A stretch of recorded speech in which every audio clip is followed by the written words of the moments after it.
ও আমার চাকরি হয়ে গেছে। মিষ্টি, আমি তো পুলিশের এসআই পরীক্ষা পাস করে ফেলাইছি। তোর তুই না পুলিশ। এটাই শেষ পরীক্ষা তো নাকি আরো পরীক্ষা আছে?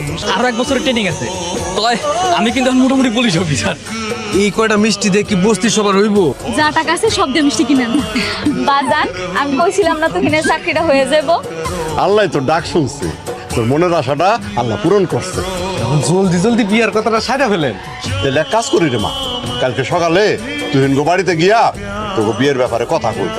ওখানে কি 1 বছরই লাগবো? ও 1 বছরই তো। ওই 1 বছর পর মনে করে আমগো আশেপাশের কোন একটা জেলাতে পোস্টিং করে। তুই তো ওখানে গিয়ে আমার ভুললেই যাস। আরে না, কি কর, তোর ভুলমুখের লেগে। ঠিক আছে, যা। তোর বাপে নাকি আমার লাগে তোর বিয়ে ঠিক করছে।